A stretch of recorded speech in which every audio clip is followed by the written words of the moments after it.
Good morning, good morning, good morning. It's your man Adam Ace Spencer with another M1 Finance dividend portfolio where we contribute $25 every week. We started with $100 last year and things are going pretty well compared to, where we were and how the economy was acting at times.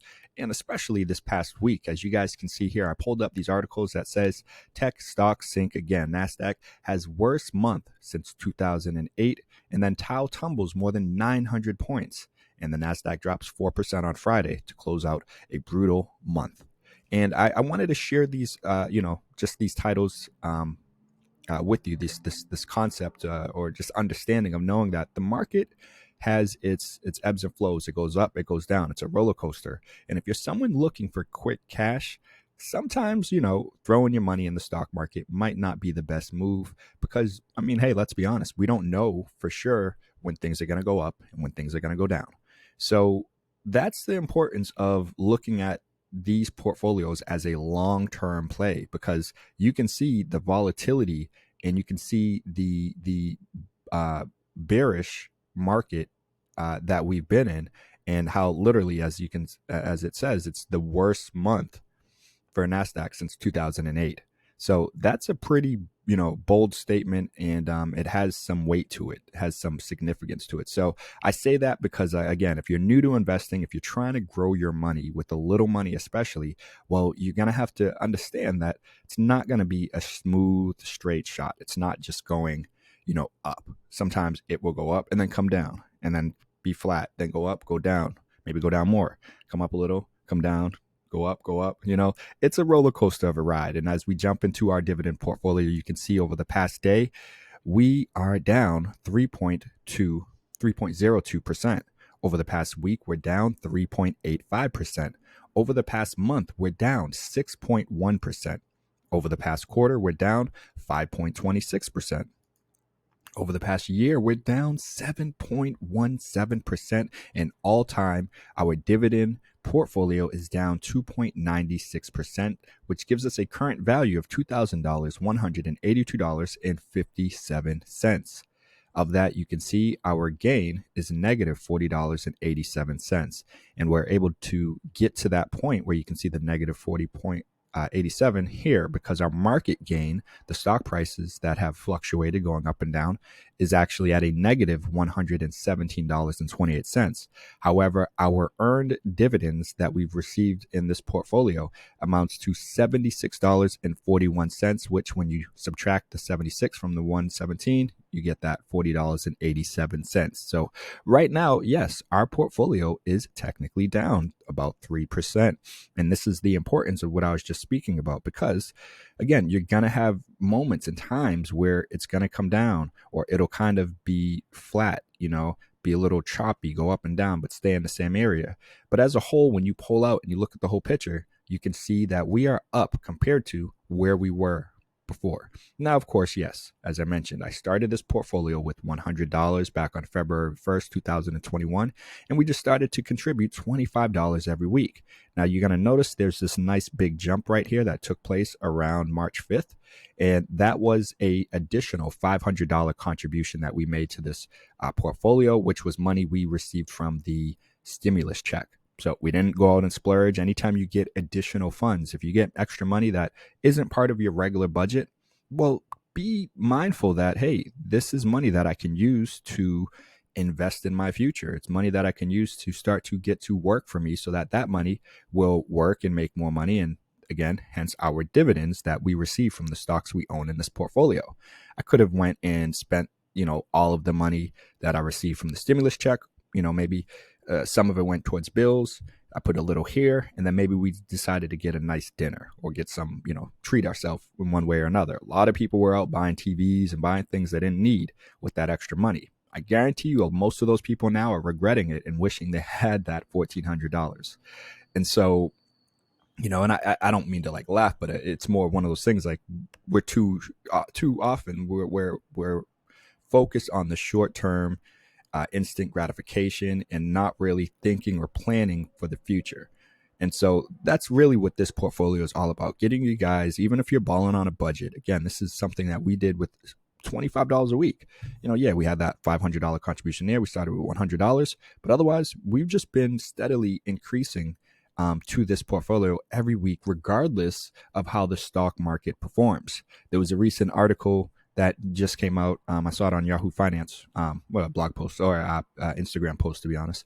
And it was talking about Berkshire Hathaway, how they have outperformed the S&P 500 over the past 20 years or something like that. And as Warren says, is like, hey, I'm not concerned about the next few months or the next 12 months for that matter. I'm in this for the long haul. It's a bigger picture that matters. And that really comes back to, again, just looking at pulling out and not, zooming in and, we're down and, we're doing horrible. Oh, we're going down. This week, right. It's going down, right? I just read with you guys how it was the worst week for the NASDAQ and whatnot since 2008. That said, usually, unless we're in the recession and the market's just about to crash this week, I don't believe May is going to be worse than what April was. It could be. It might just be as painful, so to speak. It might stay stagnant. Maybe we don't necessarily do better. And, I think as a whole, the market will start to pick up and perform better in June and July as the weather gets nicer. For some reason, I always notice a correlation with holidays. So 4th of July, things like that. I'm not, hey, I'm not worried about how the market's doing right now and how my portfolio is doing. Yes, I would like it to be up all time. I would love that, but I'm not worried. And if anything, I look at this as a great opportunity for us to continue to accumulate more shares while some of our stocks are, down and in the red and are cheaper. So when this is all done in a year, 5 years, 10 years, we're going to have so many more shares that were in these cheaper ranges. That's going to help our portfolio be, performing even better. Now, of course, M1 Finance has its own kind of the portfolio. The way this portfolio works is it's generally going to go towards your lowest, the stocks that are performing the worst, that are, in the red. So when my next $25 comes in here, it's pretty much going to go towards these 4 stocks for the most part. Now, yes, you can see the actual and target allocations over here. So sometimes it might spread into one of these other ones, but for the most part, that's really how it works. So it's not necessarily that we're only, we're doing a dollar cost average. So like I said, as the market goes up, as our stock prices go up, we continue to buy. And when they go down, we continue to buy as well, because we believe in all of these companies in our portfolio.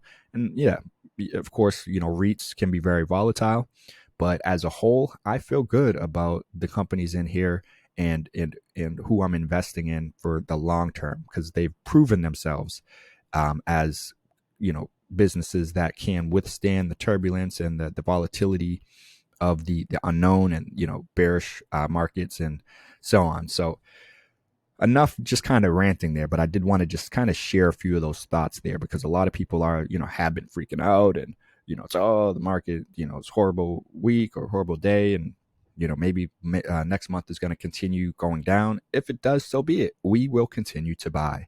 Because as you can see in our portfolio, who's performing well, who's not doing so well. We got Coca-Cola at the top of our list with a 37.47 return. Then we have Pepsi at 32.88%. Then we have Procter & Gamble at 27.83%, followed by Johnson & Johnson at 19.62%, Realty Income Corp at 18.15%, Newtek at 11.27%. And then in the red, unfortunately, we have Verizon Communications down 17.30%, 3M down 27.98%, JP Morgan Chase down 31%, and then Innovative Industrial Properties down 44.63%. And like I said, this is a long-term portfolio. So even if, everything became in the red this week, it would be fine. I would just continue to buy. I'm not phased because, like I said, similar to what Warren Buffett always preaches, it's the bigger picture. It's not the short term. We don't really, we care what happens in the short term, but we're not concerned over the next 6 months, over the next 12 months, even the next year or two, because this is a long-term portfolio that I plan on contributing for 3, 5, 10 plus years. Now, yes, if some investment, something comes up where I can use this money beforehand, then I will. But otherwise, no, I will continue to grow this portfolio. And I want to point out one thing down at the bottom of our list is Innovative Industrial Properties, which is a kind of like a cannabis REIT. So they're focused on properties for, cannabis businesses in the cannabis industry. But again, it's a REIT. And so, with the lack of movement with a lot of people 4 years ago were like, oh, cannabis will be legalized under Biden administration, or I don't think most people believe that, because you can look and see what he thinks about it. He's an old, let's be honest, old guy. We ain't gonna get in politics, but you can get where I'm going with that. So he's stuck on his old ways, we'll say that. And it's probably going to happen under the next term, or potentially the next administration, or maybe even longer, so it could be another 10 years, it could be another 20 years. But ultimately, a company like this that I believe has its, foot kind of at the, it's foot in the door within the cannabis industry, but it's also in the REIT industry. So we get the dividends from it. But also, when the cannabis industry really does take off, this most likely will kind of start running. It'll probably do well, because there have been a lack of movement with cannabis policies.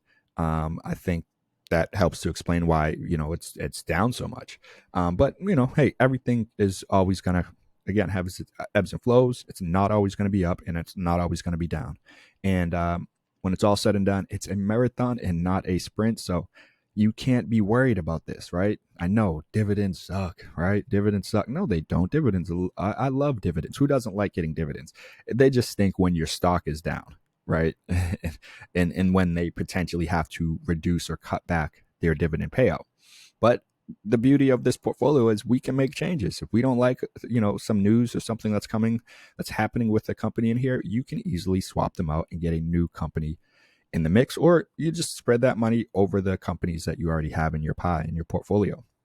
So you don't need to bring anyone else in the mix if you don't want to, so, hey, I'm just kind of ranting this morning. I wanted to, again, just try to be that motivation that you need to see that you can grow your money, even if you are starting with a small amount and contributing a small amount on a consistent basis. That's really what it all comes down to: being persistent and consistent, and not being phased and worrying and freaking out when the market's down, and just sticking to your plan. Have a plan and stick with it. If you're saying, hey, I'm going to have this as a swing portfolio, and I'm going to, just buy stocks for the next 2-3 months, see what happens there, that's fine. But have your plan in motion before you just say, oh, I'm just going to buy stocks.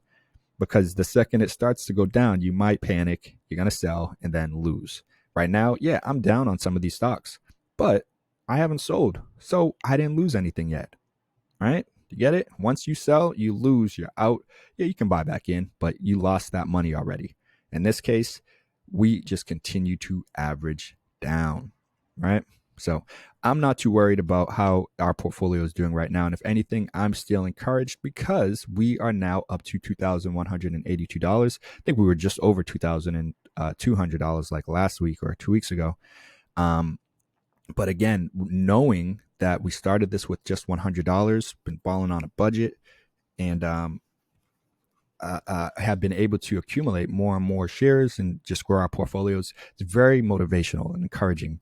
And I hope it rubs off on you guys. I hope, you're like, I'm balling on a budget, I don't got no money, I can't do it. You can. You just have to make that effort. Stop, don't get that latte every day before you go into work. Don't get that, muffin and coffee, whatever. Put that $5, put that $10 a day towards your dividend portfolio. $5 over 5 days is $25. That is how much we contribute every week with this portfolio. So no excuses. You guys can do it. And if you're saying, oh, well, I don't even have that money, I don't even be doing the lattes, I don't do none of that, all my money goes towards my bills, well, that means you need to increase your income. If you can't reduce your money anywhere else, because all your expenses, all your money is going literally towards bills, and you don't have any luxury, finer things that you can enjoy, well, that means you need to increase your income. And that said, go check out my other channel, Make, Manage, Grow Money, to get other tips and tricks to help you with making more money. Then you can invest it and get your money to work for you and start to grow your money so that you'll be in a much better place in 5 years, 10 years, 15 plus years from now. So my friends, I'm going to wrap it up there. Again, I hope you found this motivational, encouraging, helpful. If so, definitely smash that like button. If you're new here, subscribe to the channel, hit that notification bell so you can stay up to date on all of our latest and upcoming video content. But all right, my friends, you already know what it is. I gotta keep it moving, but I'll see you in the next video. Peace.